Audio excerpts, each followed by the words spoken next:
అనంతమైన కాలచక్రంలో పుట్టిన ప్రతి ప్రాణి ఏదో ఒకరోజు మృత్యువు ఒడిలోకి చేరవలసిందే. ఇది జగమెరిగిన సత్యం. అయితే ఆ మృత్యువు మన దరిచేరే ముందు మనకు కొన్ని సంకేతాలను పంపిస్తుందని మీకు తెలుసా? ముఖ్యంగా ప్రాణం పోవడానికి కేవలం 1 గంట ముందు యమధర్మరాజు మనకు ప్రత్యక్షమై ఏమి చెబుతాడు? ఆ సమయంలో మనిషి పరిస్థితి ఎలా ఉంటుంది? ఓ ఆత్మబంధువులారా, ఈరోజు మనం చెప్పుకోబోయే విషయాలు వింటే మీ గుండె కొట్టుకునే వేగం పెరుగుతుంది. గరుడ పురాణంలో చెప్పబడిన ఈ పరమ రహస్యాలను తెలుసుకోవడం వల్ల మనిషికి మరణం మీద ఉన్న భయం పోయి జీవితం పట్ల ఒక స్పష్టత వస్తుంది. కాని ఒక్క విషయం గుర్తుంచుకోండి, సగం విన్న జ్ఞానం ఎప్పుడూ ప్రమాదకరం. ఆ దేవదేవుని అనుగ్రహం మీకు పరిపూర్ణంగా లభించాలన్నా, ఈ మృత్యు రహస్యాల వెనుక ఉన్న పరమార్థం మీకు అర్థం కావాలన్నా ఈ వీడియోను ఎక్కడా ఆపకుండా ఆఖరి వరకు చూడండి. మరణం గురించి తెలుసుకోవడం అంటే అది అమంగళం కాదు, అది మనల్ని మోక్షం వైపు నడిపించే ఒక దివ్యమైన జ్ఞాన మార్గం. కాబట్టి మనసును ప్రశాంతంగా ఉంచుకుని ఈ జ్ఞానాన్ని స్వీకరించండి. మానవ దేహం పంచభూతాలతో నిర్మితమైంది. ఆ పంచభూతాలు తిరిగి ప్రకృతిలో కలిసిపోయే సమయం వచ్చినప్పుడు మన శరీరంలో వింతైన మార్పులు మొదలవుతాయి. గరుడ పురాణం ప్రకారం మనిషి చనిపోవడానికి కొన్ని నెలల ముందు నుండే సూచనలు కనిపిస్తాయి. కాని ఆ చివరి 1 గంట మాత్రం అత్యంత కీలకమైనది.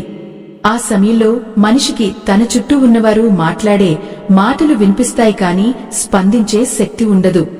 నాలుక మొద్దుబారిపోతుంది, మాట పెకలదు, కళ్లలో కాంతి తగ్గిపోయి ఎదురుగా ఉన్నవారే ఎవరో గుర్తుపట్టలేని స్థితి ఏర్పడుతుంది.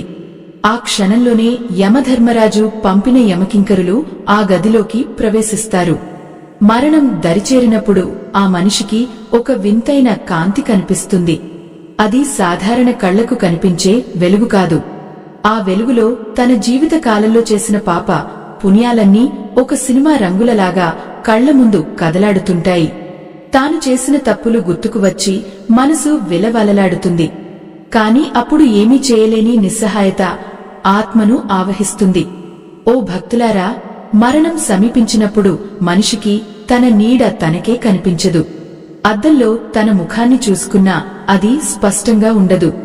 నూనెలోగాని నీటిలోగాని తన ప్రతిబింబాన్ని చూసుకోలేకపోతాడు. ఇవన్నీ దేహం నుండి ప్రాణం విడిపోవడానికి సిద్ధంగా ఉందని చెప్పే సంకేతాలు. చివరి 1 గంట ముందు ఆ జీవికి యమధర్మరాజు దర్శనమిస్తాడు. అది భయంకరమైన రూపం కాదు, కాలస్వరూపం. ఆయన ఆ జీవితో ఇలా అంటాడు: ఓ ఆత్మబంధువా, నీకు ఇచ్చిన సమయం ముగిసింది. నీవు ఈ భూమి మీద చేసిన కర్మల ఫలాన్ని అనుభవించే సమయం ఆసన్నమైంది. నీ బంధాలు అనుబంధాలు అన్నీ ఇక్కడే వదిలి నా వెంట రావలసిందే అని హెచ్చరిస్తాడు. ఆ సమయంలో మనిషికి తన పూర్వీకులు అంటే చనిపోయిన తన తల్లిదండ్రులు లేదా తాత ముత్తాతలు కనిపిస్తారు. వారు ఆ ఆత్మను ఆహ్వానిస్తున్నట్లుగా అనిపిస్తుంది.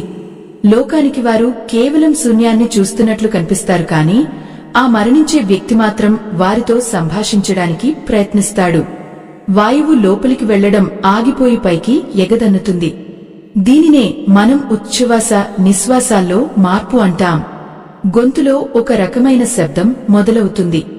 ఆ సమయంలో యమకింకరులు ఆ ఆత్మను దేహం నుండి విడదీయడానికి సిద్ధంగా ఉంటారు. పాపాలు చేసిన వారికి ఆ యమకింకరుల రూపం అత్యంత భయంకరంగా కనిపిస్తుంది. పుణ్యం చేసిన వారికి మాత్రం ఆ దేవదూతలు ఎంతో ప్రశాంతంగా వెలుగుతో నిండిన రూపంలో కనిపిస్తారు. ఇది మనం బతికి ఉన్నప్పుడు చేసే పనుల మీద ఆధారపడి ఉంటుంది. అందుకే పెద్దలు చెబుతుంటారు, బతికి ఉన్నప్పుడే మంచి పనులు చేయాలని. ఎందుకంటే ఆ చివరి గంటలో మనం సంపాదించిన ఆస్తి కాని అంతస్తు కాని మన వెంటరావు. మృత్యువు పడక మీద ఉన్నప్పుడు మనిషి తన ధనాన్ని గాని తన పిల్లలను గాని రక్షించమని వేడుకుంటాడు. కాని ఆ కాలపురుషుడు ఎవరి మాట వినడు. ఆ సమయంలో ఆ మనిషికి గడిచిన జీవితమంతా ఒక వ్యర్థమైన కలలా అనిపిస్తుంది. అనవసరమైన విషయాల కోసం ఎంత సమయాన్ని వృధా చేశానో కదా అని పశ్చాత్తాపం చెందుతాడు. ప్రాణం విడిచే ముందు శరీరంలోని ఇంద్రియాలన్నీ తమ శక్తిని కోల్పోతాయి. మొదటగా చూపు మందగిస్తుంది, ఆ తర్వాత స్పర్శ తెలియదు, చివరికి శ్వాస ఆగిపోతుంది. కాని వినికిడి శక్తి మాత్రం చివరి వరకు ఉంటుంది. అందుకే మరణించే వ్యక్తి చెవిలో దైవనామాన్ని లేదా భగవద్గీత శ్లోకాలను చదవాలని మన శాస్త్రాలు చెబుతున్నాయి. ఆ ఒక్క గంటలో మనిషి పడే మానసిక వేదన వర్ణనాతీతం. ఎన్నో ఆశలు, మరెన్నో కోరికలు మిగిలి ఉండగానే ఈ లోకాన్ని విడిచి వెళ్లాల్సి వస్తుందనే భయం ఆవహిస్తుంది. కాని ధర్మ మార్గంలో నడిచిన వారికి, దైవ చింతన కలిగిన వారికి ఆ మరణం ఒక నిద్రలాగా ఎంతో సుఖంగా ఉంటుంది.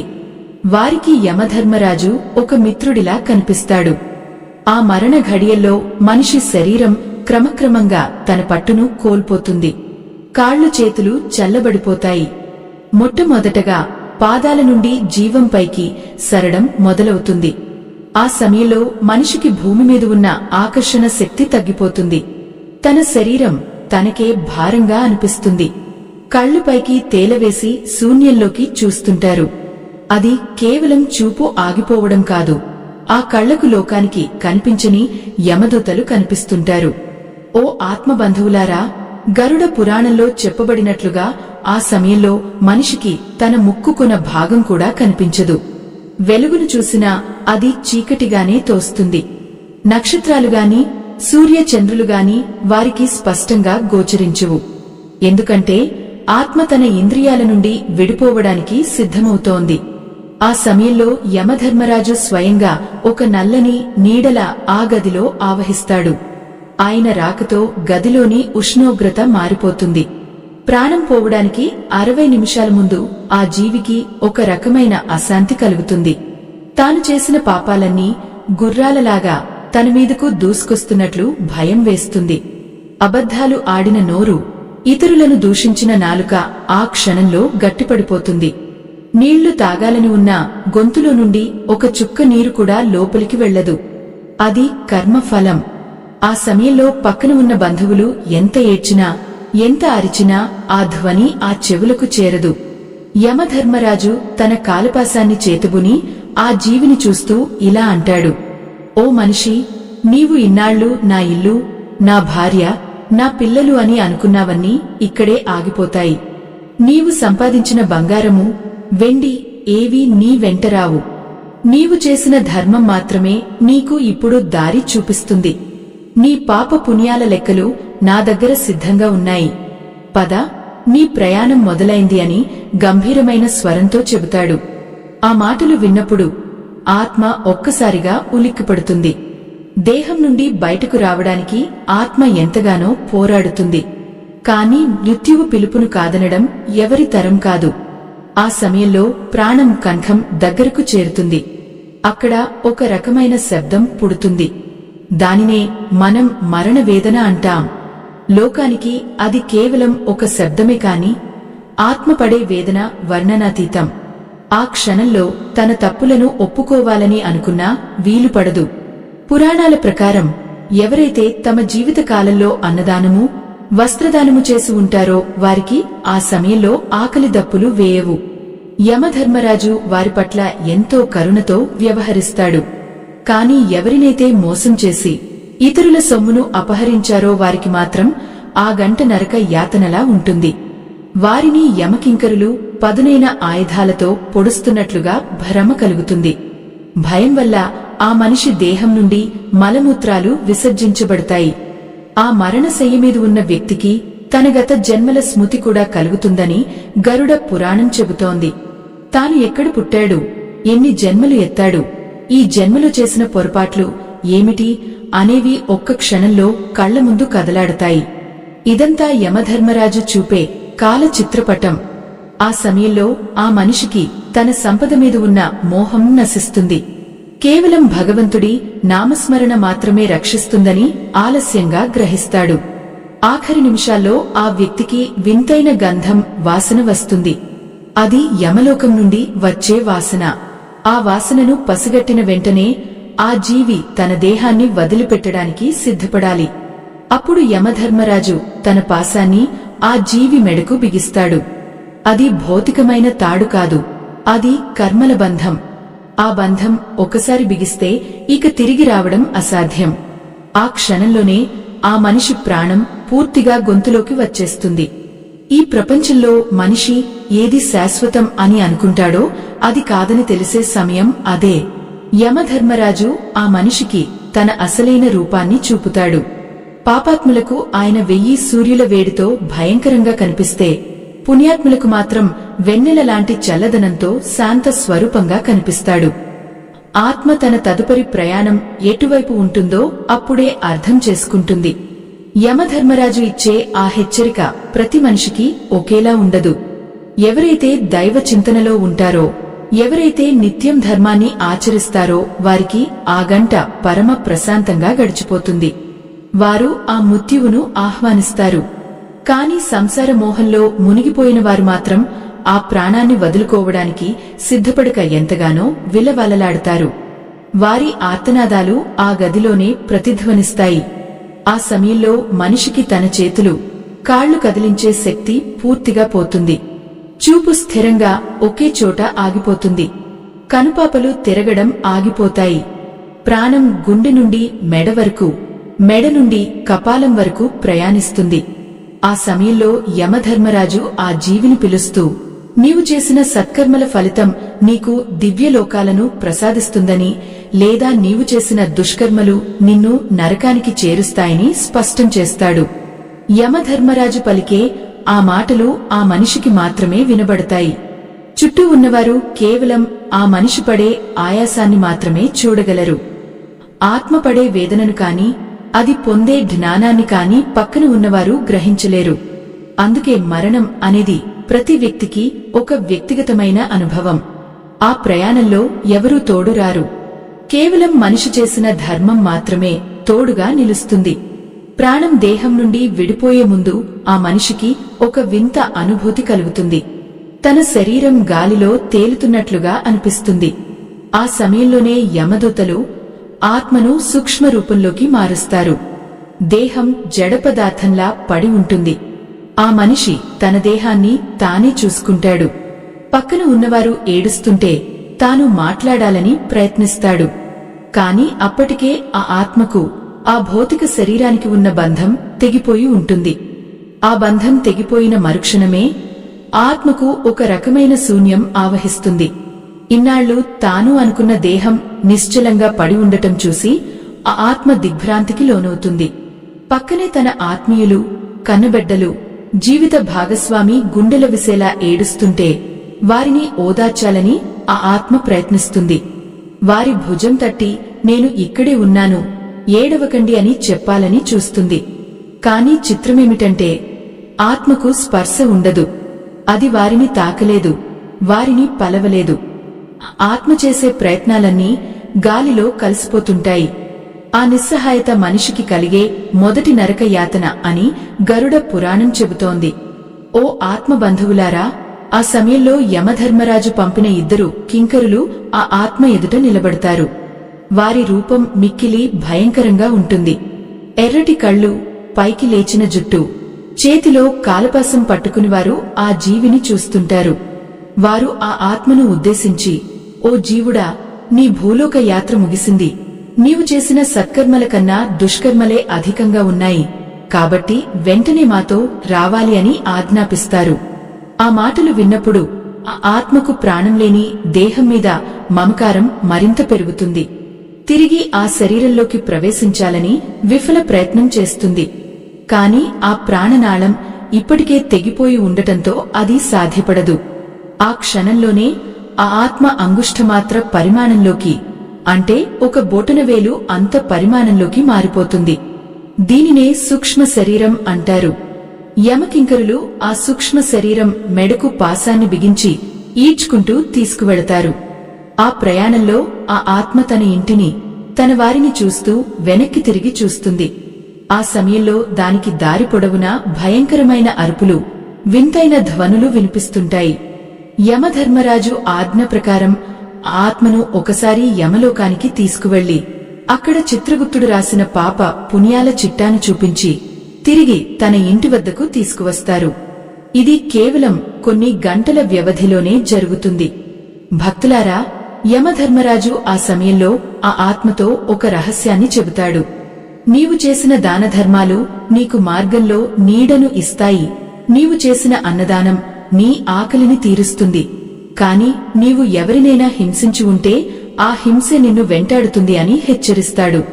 ఆత్మ తిరిగి తన ఇంటికి చేరుకున్నప్పుడు అక్కడ తన దేహానికి అంత్యక్రియలు జరగడం చూస్తుంది. చితిపై శరీరం కాలిపోతుంటే తన ఆశ్రయం కోల్పోయాననే వేదనతో ఆ ఆత్మ విలవలలాడుతుంది. అప్పుడు ఆ ఆత్మకు పక్కనే ఉన్న గాలిలో తనలాగే ఎంతోమంది ఆత్మలు కనిపిస్తాయి. వారిలో కొందరు శాంతంగా ఉంటే మరికొందరు తమ కర్మలను తలుచుకుంటూ రోదిస్తూ ఉంటారు. గరుడ పురాణం ప్రకారం దేహం కాలిపోయిన తర్వాత ఆత్మ 13 రోజుల పాటు తన ఇంటి చుట్టూ, తన ఆత్మీయుల చుట్టూ తిరుగుతూనే ఉంటుంది. తనకు ఇష్టమైన వస్తువులను చూసి మురిసిపోతుంది. కాని వాటిని అనుభవించలేకపోతున్నానని బాధపడుతుంది. బంధువులు పెట్టే పిండ ప్రదానం కోసం ఆత్మ ఆశగా ఎదురుచూస్తుంది. ఆ పిండం ద్వారా వచ్చే శక్తి మాత్రమే ఆత్మకు రాబోయే సుదీర్ఘ ప్రయాణానికి ఆహారంగా మారుతుంది. అందుకే హిందూ ధర్మంలో అంత్యక్రియలు మరియు తదుపరి 13 రోజుల కర్మలకు అంత ప్రాధాన్యత ఉంది. ఒకవేళ ఆ కర్మలు సక్రమంగా జరగకపోతే ఆత్మ ఆకలి దప్పులతో అల్లాడిపోతూ ప్రేత రూపంలో తిరుగుతూనే ఉంటుంది. ఆ 13 రోజుల్లో యమధర్మరాజు ఆత్మకు తన పూర్వజన్మల రహస్యాలను కూడా వెల్లడిస్తాడు. నీవు ఏ జన్మల్లో ఏ తప్పులు చేశావో, ఏ పుణ్యాలు చేశావో ఇప్పుడు నీకు అర్థమవుతుందా అని అడుగుతాడు. ఆ సమయంలో ఆ ఆత్మకు తన స్వార్థం, తన అహంకారం ఎంత వ్యర్థమో అర్థమవుతుంది. ఆస్తి కోసం గొడవ పడినవారు, పదవుల కోసం పాకులాడినవారు మరణం తర్వాత ఎంతటి దైన్య స్థితిలో ఉంటారో ఆ ఆత్మకు ప్రత్యక్షంగా కనిపిస్తుంది. ఆ సమయంలో తనను తాను రక్షించుకోవడానికి కేవలం తాను చేసిన ధర్మం తప్ప మరేది లేదని ఆ జీవి గ్రహిస్తుంది. కాని అప్పటికే కాలం మించిపోయి ఉంటుంది. ఓ భక్తులారా, మరణం తర్వాత ఆత్మకు కేవలం కర్మ ఫలం మాత్రమే తోడు వస్తుంది. యమధర్మరాజు ఆ ఆత్మను చూసి, ఓ ఆత్మ బంధువా, మనిషిగా పుట్టడం ఒక గొప్ప అవకాశం. ఆ అవకాశాన్ని నీవు ఎలా వినియోగించుకున్నావో చూడు అని తన దివ్య దృష్టితో చూపిస్తాడు. ఆ సమయంలో ఆత్మకు పశ్చాత్తాపం కలుగుతుంది. మళ్లీ ఒక్కసారి భూమి మీదకు వెళ్లి మంచి పనులు చేయాలని అనిపిస్తుంది. కాని ప్రకృతి నియమం ప్రకారం ఆగిపోయిన కాలం వెనక్కి రాదు.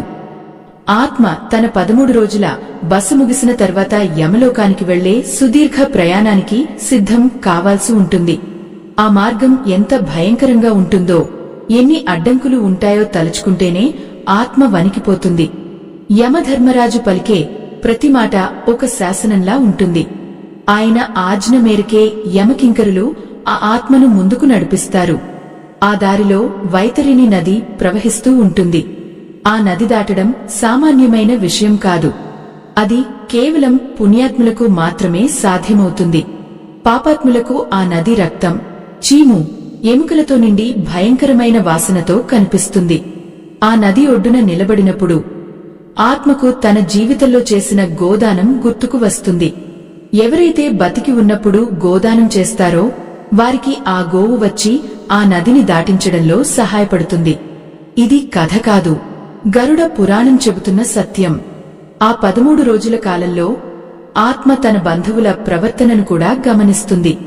తన కోసం నిజంగా ఏడుస్తున్నది ఎవరు, కేవలం లోకానికి చూపిస్తున్నది ఎవరు అనేది ఆ ఆత్మకు తెలిసిపోతుంది. ఆ కపటత్వాన్ని చూసినప్పుడు ఆ ఆత్మకు ఈ సంసారం మీద ఉన్న విరక్తి మరింత పెరుగుతుంది. ఆ సమయంలో యమధర్మరాజు ఆ జీవికి వైరాగ్యాన్ని బోధిస్తాడు. నీవు నాది అని అనుకున్నది ఏది నీది కాదు. నీవు చేసిన దానం మాత్రమే నీ వెంట వచ్చే ఏకైక సంపద అని ఆయన గంభీరంగా చెబుతాడు. ఆ మాటలు ఆ ఆత్మకు అమృతప్రాయంగా అనిపిస్తాయి. ఎందుకంటే ఆ సమయంలో దానికి కావాల్సింది శాంతి మాత్రమే. ఆత్మ తన భౌతిక దేహాన్ని చితిపై వదిలివేసిన తర్వాత అది ఒక నిశ్శబ్దమైన గాలిలో కలిసిపోతుంది.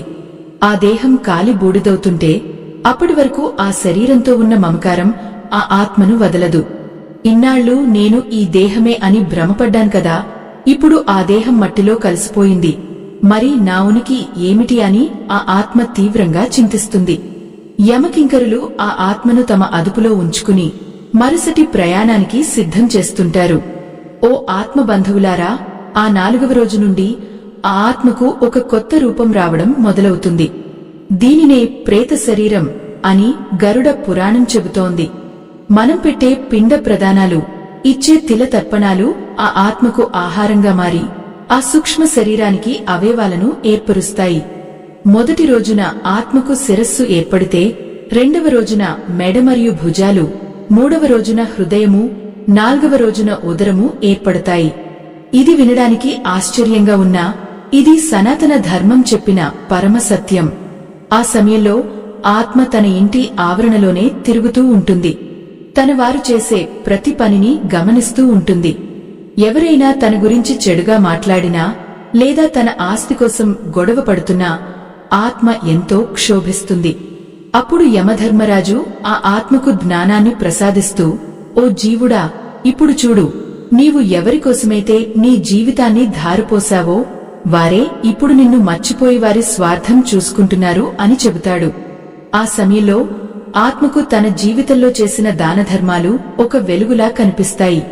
తన కోసం ఎవరైనా నిజాయితీగా కన్నీరు కారుస్తుంటే ఆ ప్రేమ ఆ ఆత్మకు కొంత ఉపశమనాన్ని ఇస్తుంది. కాని అధర్మ మార్గంలో నడిచిన వారికి మాత్రం ఆ గాలి కూడా నిప్పుల కణంలా అనిపిస్తుంది. ఆకాశం నుండి యమకింకరుల గొంతులు వినిపిస్తూ ఉంటాయి. వారు ఆ ఆత్మను నిరంతరం భయపెడుతూనే ఉంటారు. నీవు చేసిన పాపాలకు శిక్ష అనుభవించే సమయం దగ్గర పడింది అని వారు గద్దిస్తుంటారు. ఆత్మ బంధువులారా, ఈ స్థితిలో ఉన్న ఆత్మకు మనం చేసే పుణ్య కార్యాలు మాత్రమే రక్షగా నిలుస్తాయి. కథలో ఒక కీలకమైన మలుపును గమనించండి. ఆత్మ తన నిస్సహాయతను చూసి ఏడుస్తున్నప్పుడు దైవ దూతలు వచ్చి ఒక మాట చెబుతారు. నీవు బతికి ఉన్నప్పుడు ఏ పుణ్యం చేశావో అదే నీకు ఇప్పుడు తోడు వస్తుంది. ఏ పుణ్యం చేయనివాడు అంధకారంలో పడిపోవాల్సిందే అని హెచ్చరిస్తారు. ఓ దైవ సంబంధికులారా, మానవ జన్మ ఎంతో ఉత్కృష్టమైనది. మరణం తర్వాత మనం చేసే ధర్మమే మనకు దారి చూపిస్తుంది. మా ఈ ధర్మ యజ్ఞానికి మీ వంతు సహాయం చేయడానికి వీడియో చివర్లో ఇవ్వబడిన స్కానర్ ద్వారా మీ శక్తి మేరకు విరాళం అందించండి. మీరిచ్చే ఆ చిన్న సహాయం ఎంతో మందికి ఆధ్యాత్మిక జ్ఞానాన్ని పంచడానికి తోడ్పడుతుంది. ఆత్మ తన ప్రయాణంలో 5వ రోజుకు చేరుకున్నప్పుడు తన వీపు మరియు వెన్నెముక ఏర్పడతాయి. ఆ సమయంలో ఆత్మకు ఆకలి దప్పులు విపరీతంగా వేస్తాయి. తన వారు పెట్టే పిండం కోసం ఆత్మ ఆశగా ఎదురుచూస్తుంది. ఒకవేళ ఆ రోజు పిండం పెట్టకపోతే ఆత్మ తన ఇంటి గోడల మీద తల బాదుకుంటూ రోదిస్తుంది. ఆ రోదన మన చెవులకు వినిపించదు కాని ఆ ఇంట్లో ఒక రకమైన బరువు ఆవహిస్తుంది. అందుకే ఇంట్లో ఎవరైనా చనిపోయినప్పుడు ఆ 13 రోజులు ఎంతో నిష్ఠగా ఉండాలని చెబుతారు. యమధర్మరాజు ఆ సమయంలో ఆత్మకు వైతరిణి నది గురించి వివరిస్తాడు. ఆ నది దాటాలంటే ఎంతటి పుణ్యం ఉండాలో చెబుతూ ఆ ఆత్మను హెచ్చరిస్తాడు. అప్పుడు ఆ ఆత్మ తన జీవిత కాలంలో చేసిన చిన్న చిన్న తప్పులను కూడా తలుచుకుని భయపడుతుంది. ఆకలితో ఉన్నవారికి అన్నం పెట్టనందుకు, దాహంతో ఉన్నవారికి నీరు ఇవ్వనందుకు ఆ ఆత్మ ఎంతో పశ్చాత్తాపం చెందుతుంది. కాని మృత్యువు తర్వాత చేసే పశ్చాత్తాపం కంటే బతికి ఉన్నప్పుడు చేసే ధర్మమే గొప్పదని గ్రహిస్తుంది.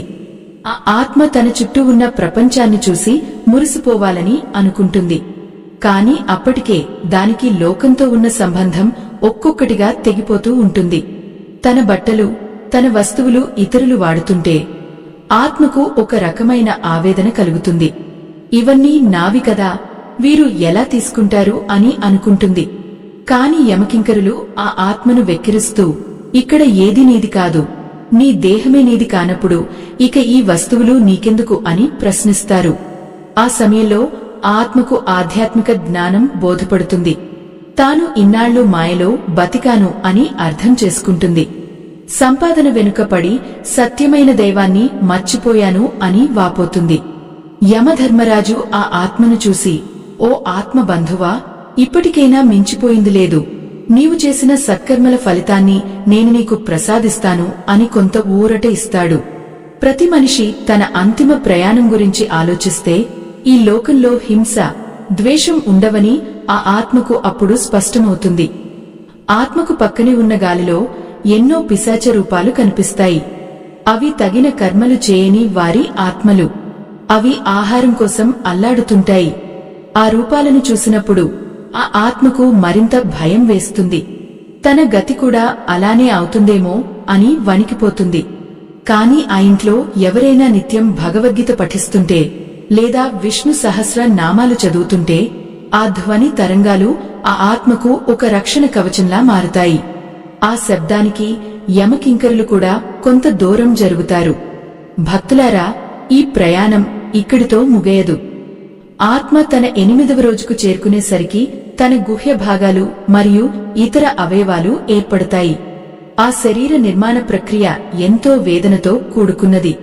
ఒక్కొక్క అవయవం ఏర్పడుతున్నప్పుడు ఆత్మకు తన పూర్వజన్మల కర్మల తాలూకు స్పర్శ తెలుస్తుంది. అప్పుడు యమధర్మరాజు తన కాలచక్రాన్ని చూపిస్తూ, కాలం ఎవరికోసం ఆగదు, నీవు చేసిన ప్రతి పనికి ఒక ప్రతిఫలం ఉంటుంది అని మళ్లీ మళ్లీ గుర్తుచేస్తాడు. ఆత్మ ఎదుట నిలుచున్న ఆ పిశాచ రూపాలు మరెవరో కాదు, తమ జీవిత కాలంలో ఎటువంటి దాన ధర్మాలు చేయకుండా కేవలం స్వార్థంతో బతికినవారు.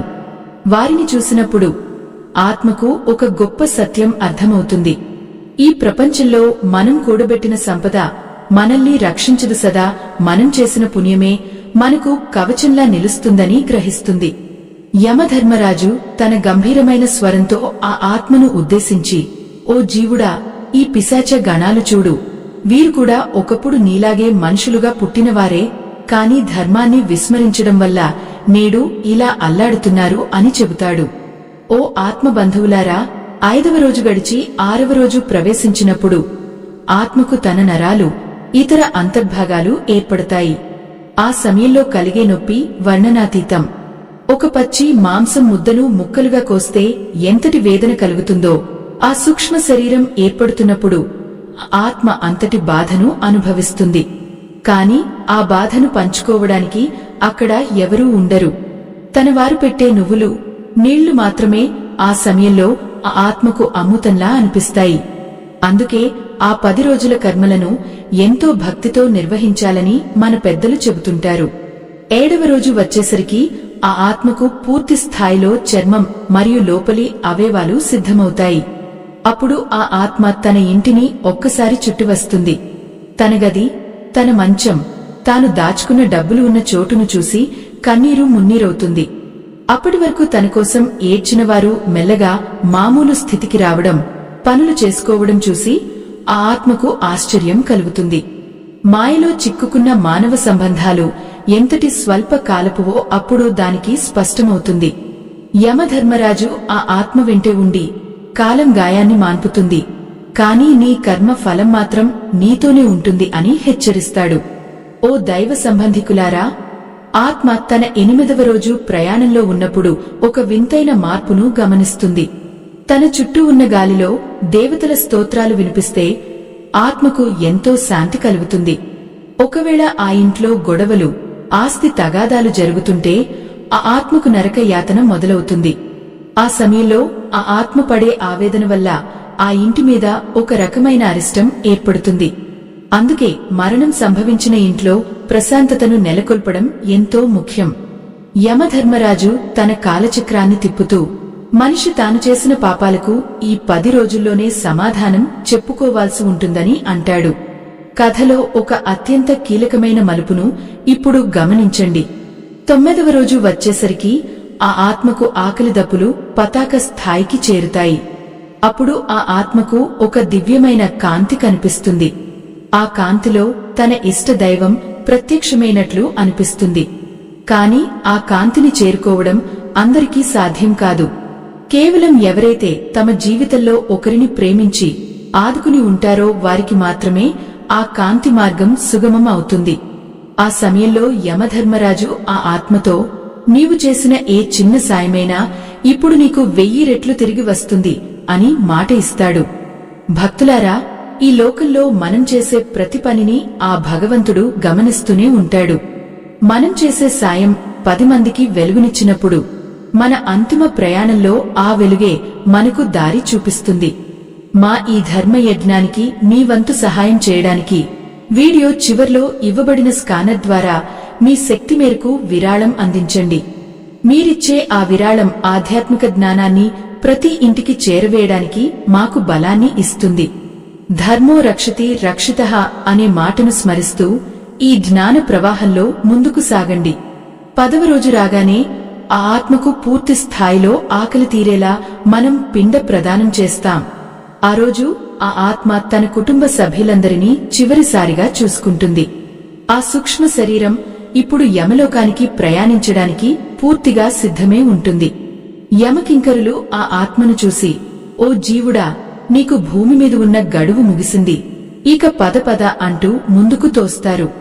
ఆ సమయంలో ఆత్మ తన ఇంటి గుమ్మం దాటుతున్నప్పుడు ఎంతో వేదనతో వెనక్కి తిరిగి చూస్తుంది. కాని కాలపురుషుడు ఎవరికోసం ఆగడు. యమధర్మరాజు ఆ ఆత్మను తన భుజం మీద చేయి వేసి ఓదార్చుతూ, భయపడకు, నీవు చేసిన పుణ్యమే నీకు తోడుగా వస్తుంది అని చెబుతాడు. ఆ మాటలు ఆ ఆత్మకు ఎంతో ధైర్యాన్ని ఇస్తాయి. కాని పాపాత్ములకు మాత్రం యమధర్మరాజు ఉగ్రరూపంలో కనిపిస్తాడు. వారి మెడకు తాడు బిగించి ముళ్లదారిలో ఈడ్చుకుంటూ తీసుకువెళతారు. ఆ దారిలో నీడ ఉండదు, నీరు ఉండదు, కేవలం ఆత్మవేదన మాత్రమే ఉంటుంది. సూర్యుడు మండే నిప్పులలాగా పైన కనిపిస్తాడు. పాదాలు కాలిపోతున్నా ఆత్మ ముందుకు సాగవలసిందే. ఓ ఆత్మబంధువులారా, గరుడ పురాణం చెబుతున్న ఈ విషయాలు మనల్ని భయపెట్టడానికి కాదు, మనల్ని హెచ్చరించడానికి. మనం బతికి ఉన్నప్పుడే మన జీవితాన్ని ఎలా సార్థకం చేసుకోవాలో ఈ పురాణం బోధిస్తుంది. ఆ 10 రోజుల ప్రయాణంలో ఆ ఆత్మ ఎదుర్కొనే ప్రతి అనుభవం మనం ఇక్కడ చేసే కర్మల ఫలితమే. ఆకాశంలో నక్షత్రాలు ఎంత దూరంగా ఉంటాయో ఆత్మకు తనవారు కూడా అంత దూరమైపోతారు. కేవలం ఒక్కడివే వచ్చావు, ఒక్కడివే వెళతావు అనే సత్యం అప్పుడు సంపూర్ణంగా బోధపడుతుంది. ఆ ప్రయాణంలో ఆ ఆత్మకు తన గత జన్మల స్మృతులు కూడా మెల్లగా మసకబారిపోతాయి. ఇప్పుడు దానికి ఎదురుగా ఉన్నది కేవలం యమధర్మరాజు సభ మాత్రమే. అక్కడ చిత్రగుప్తుడు తన వద్ద ఉన్న పుస్తకాన్ని తెరిచి ఉంచుతాడు. ఆ పుస్తకంలో మన జీవితం అనే సినిమాలో మనం చేసిన ప్రతి చిన్న తప్పు, ప్రతి మంచి పని లిఖించబడి ఉంటాయి. వాటిని చూసినప్పుడు ఆ ఆత్మకు మాట పడిపోతుంది. తాను ఎవరికీ తెలియదు అనుకుని చేసిన పాపాలు కూడా అక్కడ అక్షర సత్యాలుగా కనిపిస్తాయి. యమధర్మరాజు ఆ న్యాయపీఠం మీద కూర్చుని తీర్పు చెప్పడానికి సిద్ధంగా ఉంటాడు. ఒకవేళ ఆ మనిషి తన జీవితంలో గోవును పూజించి ఉంటే, లేదా ఆకలితో ఉన్న ప్రాణికి అన్నం పెట్టి ఉంటే, ఆ పుణ్యం ఆ సమయంలో యమధర్మరాజు ముందు సాక్ష్యం చెబుతుంది. ఓ ధర్మరాజా, ఈ జీవి ఒకనాడు నన్ను ఆదుకున్నాడు, కాబట్టి ఇతనికి కొంత కరుణ చూపండి అని ఆ పుణ్యం వేడుకుంటుంది. ఆ దృశ్యాన్ని చూసినప్పుడు ఆ ఆత్మకు కళ్లలో నీళ్లు తిరుగుతాయి. మనం చేసిన చిన్న మేలు ఇంతగా సహాయపడుతుందా అని ఆశ్చర్యపోతుంది. అందుకే ఆధ్యాత్మిక మార్గంలో నడవడం వల్ల మనకు ఇహపరలోకాల్లో రెండింటిలోనూ శాంతి లభిస్తుంది. చిత్రగుప్తుని లేఖిని అలా కదులుతుంటే ఆత్మ తన జీవిత కాలంలో చేసిన ప్రతి చిన్న పొరపాటు ఎంతటి భయంకరమైన పరిణామానికి దారి తీస్తుందో అని వణికిపోతుంది. అప్పుడు యమధర్మరాజు ఆ ఆత్మవైపు గంభీరంగా చూస్తూ, ఓ ఆత్మబంధువా, నీవు చేసిన పాపాలకు శిక్ష అనుభవించడానికి సిద్ధంగా ఉన్నావా అని ప్రశ్నిస్తాడు. ఆ ప్రశ్నలో కోపం ఉండదు, కేవలం ధర్మం మాత్రమే ఉంటుంది. ఆ సమయంలో ఆత్మకు తన చుట్టూ ఉన్న ప్రపంచం అదృశ్యమైపోయి కేవలం తాను చేసిన కర్మల చిట్టా మాత్రమే కనిపిస్తుంది. చిత్రగుప్తుడు ఒక్కొక్కటిగా చదువుతుంటే ఆత్మ తన తప్పులను కాదనలేని స్థితిలో నిలబడుతుంది. ఓ ఆత్మబంధువులారా, 10 రోజుల కర్మలు ముగిసిన తర్వాత 11వ రోజు నుండి ఆ ఆత్మ అసలైన ప్రయాణం మొదలవుతుంది. ఈ ప్రయాణమే యమలోక ప్రయాణం. యమలోకం భూమికి దక్షిణ దిశలో 86,000 యోజనాల దూరంలో ఉంటుంది. ఈ దూరాన్ని ఆ ఆత్మ 47 రోజుల పాటు నడిచి వెళ్లవలసి ఉంటుంది. ఈ దారిలో ఆత్మకు ఎక్కడా విశ్రాంతి లభించదు. ఎండ తీవ్రతకు భూమి నిప్పుల కొలిమిలా కాలుతుంటుంది. పాదరక్షలు లేని ఆ పాదాలు బొబ్బలు ఎక్కుతున్నా యమకింకరులు ఆ ఆత్మను నిరంతరం కొడుతూ ముందుకు నడిపిస్తారు. యమధర్మరాజు ఈ ప్రయాణంలో ఆ ఆత్మకు తోడుగా రాడు. కాని ఆయన ఆజ్ఞ మేరకే ఆ దారిలోని 16 పురములు ఆ ఆత్మకు ఎదురవుతాయి. మొదటగా ఆత్మ సౌమ్యపురం అనే నగరానికి చేరుకుంటుంది. అక్కడ ఆత్మకు తనవారు పెట్టిన పిండం మళ్లీ ఆహారంగా లభిస్తుంది. ఆహారం తీసుకున్న తర్వాతే దానికి తదుపరి ప్రయాణానికి శక్తి వస్తుంది. ఒకవేళ బంధువులు ఆ పిండాన్ని సరిగ్గా పెట్టకపోతే ఆత్మ ఆకలితో అల్లాడిపోతూ నేలమీద పడి దొర్లుతుంది. ఆ వేదన చూసి యమకింకరులు ఏమాత్రం దయ చూపకుండా మళ్లీ దానిని ఈడ్చుకుంటూ తీసుకువెళతారు. ఓ భక్తులారా, ఈ ప్రయాణంలో ఆత్మ సౌరపురం అనే నగరానికి చేరుకుంటుంది. ఆ నగరానికి రాజుగా జంగుడు అనే భయంకరమైన రూపం కలిగినవాడు ఉంటాడు. ఆత్మను చూడగానే అతడు అట్టహాసం చేస్తూ, నీవు బతికి ఉన్నప్పుడు ఎంతమందిని మోసం చేశావో నీకు గుర్తుందా అని అడుగుతాడు. ఆ మాటలకు ఆ ఆత్మ గజగజ వణికిపోతుంది. అక్కడ ఆత్మకు కొంతకాలం విశ్రాంతి దొరికినా అది భయంతోనే గడిచిపోతుంది. తనవారు చేసే ప్రతి మాసపు తిథి అంటే మాసికం ఆత్మకు ఆ ప్రయాణంలో బలమైన ఆహారంగా మారుతుంది. అందుకే హిందూ ధర్మంలో మాసికాలకు అంత ప్రాముఖ్యత ఉంది. ఆ తర్వాత ఆత్మ గంధర్వపురం, శైలాగమం వంటి పురాలను దాటుకుంటూ వెళుతుంది. దారి పొడవునా భయంకరమైన వృక్షాలు, పదునైన ఆకులు కలిగిన అడవులు ఉంటాయి. పాపాత్ములకు ఆ అడవిలో నడుస్తున్నప్పుడు ఆకులు కత్తుల్లా మారి శరీరాన్ని చీలుస్తుంటాయి. కాని పుణ్యాత్ములకు మాత్రం అదే దారి పూల బాటలా ఉంటుంది. పక్షుల కెలకిలారావాలు వినపడుతూ చల్లని గాలి వీస్తూ ఉంటుంది. ఇదంతా యమధర్మరాజు నిర్మించిన ఒక పరీక్షా మార్గం. మనం చేసే ప్రతి మంచి పని ఇక్కడ ఒక చల్లని నీడలా మనకు తోడుగా నిలుస్తుంది. ఆత్మబంధువులారా, గరుడ పురాణం ప్రకారం క్రోంచిపురం అనే నగరానికి చేరుకున్నప్పుడు ఆత్మకు తన పూర్వీకులు చేసిన పుణ్య ఫలం కూడా కొంతవరకు అందుతుంది. కాని అది కేవలం ధర్మబద్ధంగా బతికిన వారికి మాత్రమే సాధ్యం. అక్కడి నుండి ముందుకు వెళుతుంటే యమలోకపు సరిహద్దులు కనిపిస్తాయి. ఆ సరిహద్దుల్లో ఉండే కావలివారు ఆత్మను చిత్రహింసలకు గురిచేస్తారు. నీవు ఈ భూమి మీద ఎవరినైనా అనవసరంగా దూషించావా, ఎవరి మనసునైనా నొప్పించావా అని వారు గద్దిస్తారు. ఆ సమయంలో ఆత్మ తన నోటిని తానే తిట్టుకుంటుంది. యమధర్మరాజు ఆ సమయంలో ఆత్మ అంతరాత్మలో మెదులుతూ ఉంటాడు. ఆయన అంటాడు, ఓ జీవుడా, నీవు రాజువైనా పేదవాడవైనా నా ముందు అందరూ సమానమే. నీవు ధరించిన పట్టువస్త్రాలు ఇక్కడ లేవు, నీవు అలంకరించుకున్న ఆభరణాలు ఇక్కడ లేవు. నీవు తెచ్చుకున్నది కేవలం నీ గుణము మాత్రమే అని స్పష్టం చేస్తాడు. ఆ మాటలు విన్నప్పుడు ఆ ఆత్మకు తన అహంకారం ఎంతటి అల్పమైందో అర్థమవుతుంది.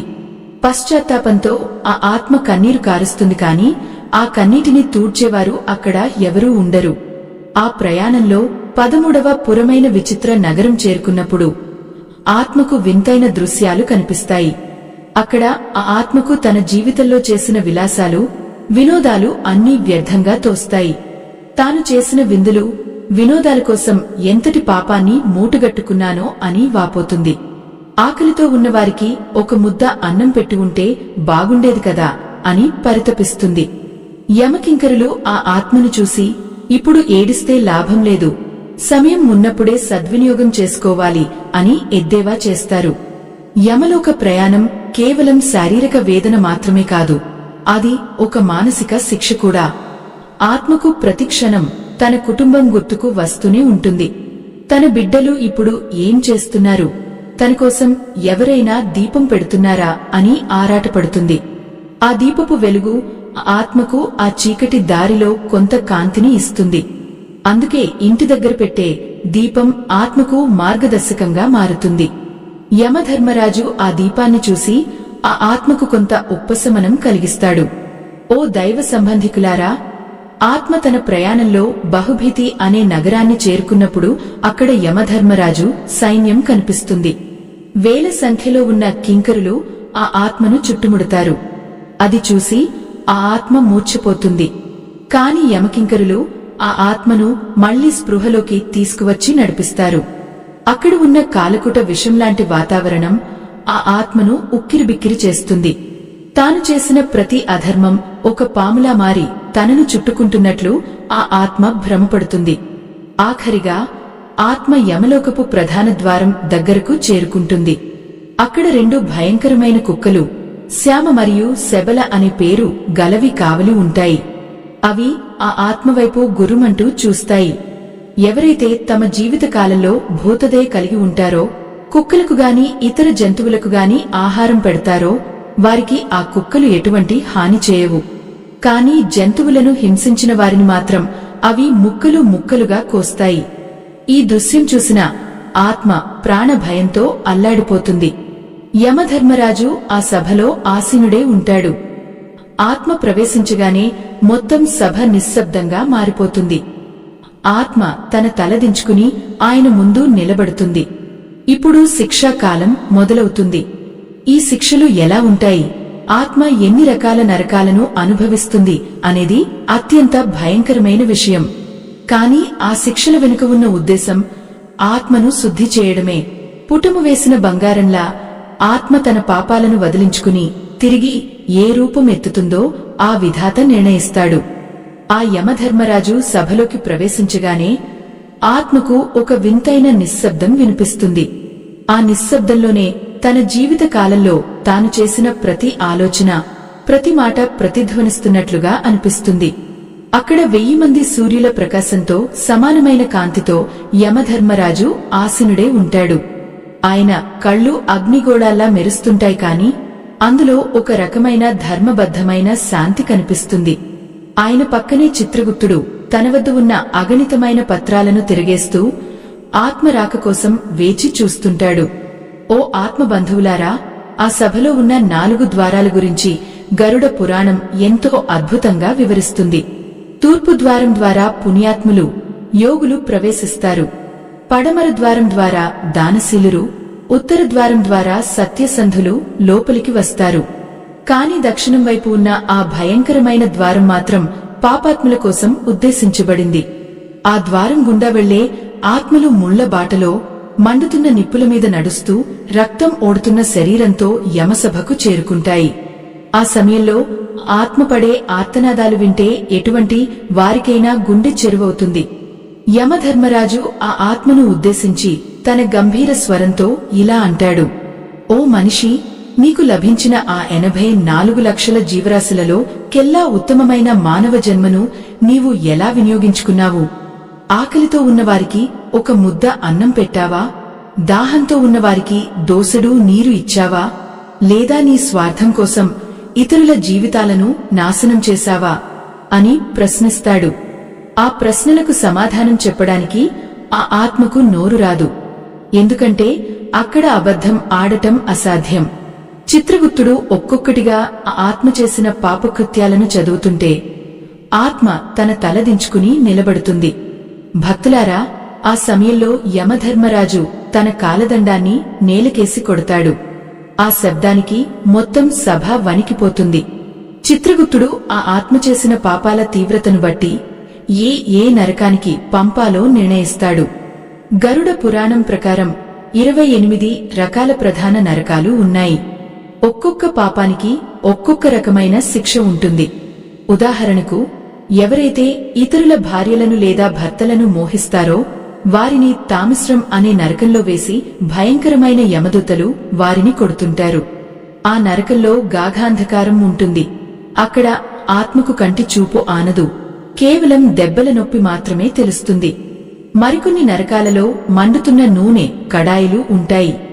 ఎవరైతే దైవదూషణ చేస్తారో లేదా గురువులను అవమానిస్తారో వారిని కుంభిపాకం అనే నరకంలో వేసి ఆ మరుగుతున్న నూనెలో వేయిస్తారు. ఆత్మ చనిపోవాలని కోరుకుంటుంది, కాని నరకంలో చావు ఉండదు. కేవలం శిక్ష మాత్రమే ఉంటుంది. శరీరం ముక్కలైనా కాలిపోయినా మళ్లీ మళ్లీ పుడుతూనే ఉంటుంది. ఈ శిక్షలు వినడానికి ఎంతో భయంకరంగా అనిపించినా ఇవి మనిషిని తన కర్మల నుండి శుద్ధి చేయడానికి అవసరమని యమధర్మరాజు చెబుతాడు. ఆ శిక్ష అనుభవిస్తున్నప్పుడు ఆ ఆత్మకు తాను భూమి మీద ఉన్నప్పుడు చేసిన విలాసాలు ఎంతటి వ్యర్థమో అర్థమవుతుంది. ఓ ఆత్మబంధువులారా, యమధర్మరాజు ఆ సభలో ఒక గొప్ప మాట చెబుతాడు. మనిషి తాను చేసిన పాపాలకు ఈ లోకంలోనే కాదు, ఇక్కడికి వచ్చిన తర్వాత కూడా పశ్చాత్తాపం చెందాల్సిందే. కాని బతికి ఉన్నప్పుడే ఆ తప్పును తెలుసుకుని ప్రాయశ్చిత్తం చేసుకుంటే యమలోకంలో శిక్షాకాలం తగ్గుతుంది అని అంటాడు. ఆ సమయంలో ఆత్మ తన బంధువులను తలుచుకుని విలవలలాడుతుంది. నా కోసం ఎవరైనా పుణ్యకార్యాలు చేస్తున్నారా? నాకు ఈ నరక యాతన నుండి విముక్తి కలిగిస్తారా అని ఆశగా ఎదురుచూస్తుంది. ఆ సమయంలో భూలోకంలో ఆ మనిషి పేరు మీద చేసే దానాలు, ధర్మాలు ఆ ఆత్మకు ఒక చల్లని గాలిలా తగులుతాయి. కథలో ఒక మలుపును గమనించండి. ఆత్మశిక్షలను చూసి భయపడుతున్నప్పుడు యమధర్మరాజు తన దివ్య దృష్టితో ఆత్మ చేసిన ఒకే ఒక్క మంచి పనిని గమనిస్తాడు. బహుశా అది ఒక పక్షికి నీళ్లు పెట్టడమో లేదా ఒక పేదవాడికి పాత బట్టలు ఇవ్వడమో కావచ్చు. ఆ చిన్న పుణ్యం ఆ సమయంలో ఆ ఆత్మకు ఒక పెద్ద రక్షణ కవచంలా మారుతుంది. యమధర్మరాజు ఆ కింకరులను ఆపి, ఈ ఆత్మలో ఇంకా మంచితనం మిగిలి ఉంది, దీనిని నరకంలో వేయడానికి ముందు కొంతకాలం పితృలోకంలో విశ్రాంతి తీసుకోవడానికి అనుమతించండి అని ఆజ్ఞాపిస్తాడు. ఆ మాట విన్నప్పుడు ఆ ఆత్మకు ప్రాణం తిరిగి వచ్చినట్లు అనిపిస్తుంది. మన జీవితంలో మనం చేసే ప్రతి చిన్న పనికి ఒక లెక్క ఉంటుంది. మనం ఎవరికీ తెలియదు అనుకుని చేసే తప్పులు కూడా యమధర్మరాజు కళ్లకు కనిపిస్తాయి. అందుకే భయం భక్తితో కూడిన జీవనం గడపాలని పెద్దలు చెబుతుంటారు. ఆ సభలో చిత్రగుప్తుడు రాసే ప్రతి అక్షరం మన భవిష్యత్తును నిర్ణయిస్తుంది. యమధర్మరాజు ఆ ఆత్మను చూసి, ఇప్పటికైనా జ్ఞానోదయం కలిగిందా? నీవు తిరిగి భూమి మీదకు వెళ్లలేవు కాని నీ కర్మల ఫలాన్ని అనుభవించి మళ్లీ కొత్త జన్మ ఎత్తడానికి సిద్ధం కావాలి అని అంటాడు. ఆ ప్రయాణం మళ్లీ తల్లి గర్భం నుండి మొదలవుతుంది. ఓ భక్తులారా, ఈ ప్రయాణంలో ఆత్మకు ఒక వింతైన అనుభవం ఎదురవుతుంది. తన శిక్షాకాలం ముగిసిన తర్వాత ఆత్మను వైతరిణి నది వద్దకు తీసుకువస్తారు. ఆ నదిని దాటడం అంటే అది ఒక అగ్ని పరీక్ష వంటిది.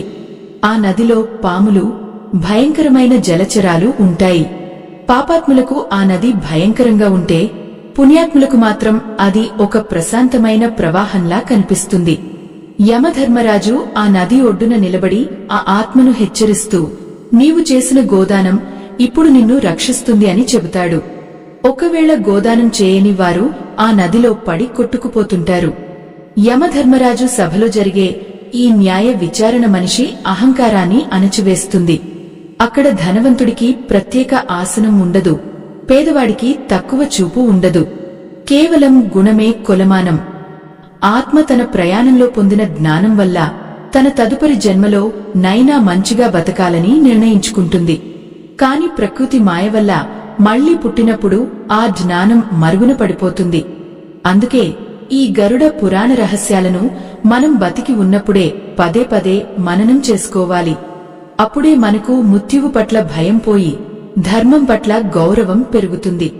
ఆత్మ బంధువులారా, ఈ ప్రయాణం ఇక్కడితో ఆగిపోదు. ఆత్మ తన కర్మల ఫలాన్ని అనుభవించిన తర్వాత అది ఏ యోనిలో పుట్టాలో, అంటే మనిషిగానా, జంతువుగానా లేదా క్రిమికీటకంగానా అనేది యమధర్మరాజు నిర్ణయిస్తాడు. ఆ నిర్ణయం తీసుకునే ముందు ఆత్మకు తన జీవితం మీద ఒక పూర్తి స్పష్టత వస్తుంది. తన వల్ల బాధపడిన వారిని క్షమాపణ కోరుకోవాలని అనిపిస్తుంది. కాని అప్పటికే కాలం మించిపోతుంది.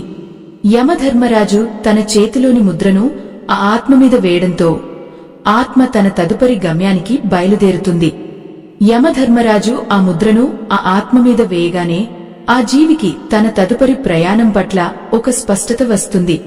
అప్పటి వరకు ఉన్న భయం పోయి ఒక రకమైన నిశ్శబ్ద వైరాగ్యం ఆత్మను ఆవహిస్తుంది. చిత్రగుప్తుడు తన లెక్కల పుస్తకాన్ని మూసివేస్తూ ఆత్మవైపు కరుణతో చూస్తాడు.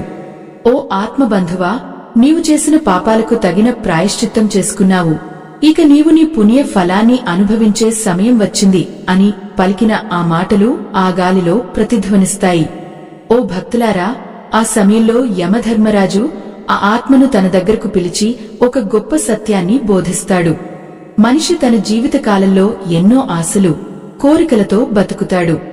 కాని మరణం తర్వాత ఆ కోరికలే సంకెళ్లుగా మారి అతడిని బంధిస్తాయి. ఎవరైతే బతికి ఉన్నప్పుడే మోహాన్ని వదిలిపెడతారో వారికి ఈ యమలోక ప్రయాణం ఎంతో సుఖమయంగా ఉంటుంది. నీవు కూడా ఆ దిశగా అడుగులు వేశావు కాబట్టి నీకు పితృలోకంలో గౌరవం లభిస్తుంది అని ఆయన గంభీరంగా చెబుతాడు.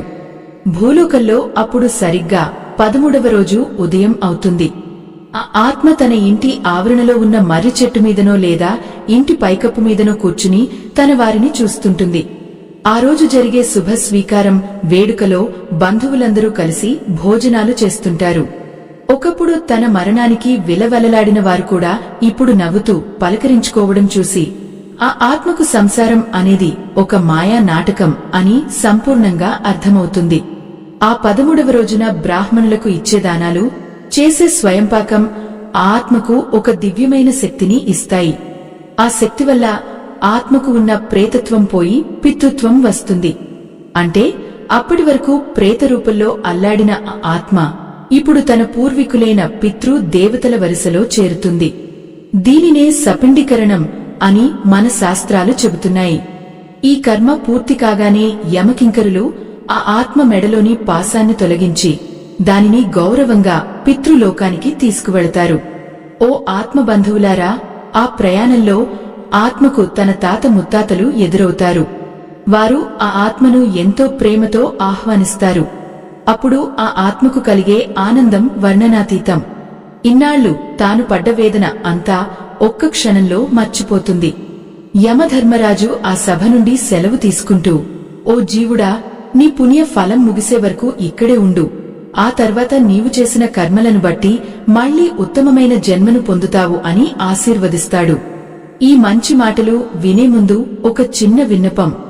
సమాజంలో ఆధ్యాత్మిక చైతన్యాన్ని పెంచడానికి, ధర్మాన్ని రక్షించడానికి మేము చేస్తున్న ఈ చిన్న ప్రయత్నంలో మీరు కూడా భాగస్వాములు అవ్వండి. వీడియో చివర్లో ఉన్న స్కానర్ ద్వారా మీ శక్తి మేరకు విరాళం అందించి ఈ ధర్మ ప్రచారానికి తోడ్పడండి. మీరిచ్చే ఆ చిన్న సహాయం ఎంతో మందికి పురాణాలలోని గొప్ప విషయాలను చేరవేయడానికి మాకు బలాన్ని ఇస్తుంది. ఆత్మ పితృలోకంలో ఉంటూ తన వంశీయులను నిరంతరం గమనిస్తూ ఉంటుంది. ఎవరైతే తమ పితృదేవతలకు తర్పణాలు వదులుతారో, శ్రాద్ధ కర్మలు నిర్వహిస్తారో వారికి ఆ ఆత్మల ఆశీస్సులు ఎప్పుడూ ఉంటాయి. యమధర్మరాజు అంటాడు, తండ్రిని గౌరవించినవాడు, తల్లిని పూజించినవాడు ఎన్ని దానాలు చేసినా అవి వ్యర్థమే.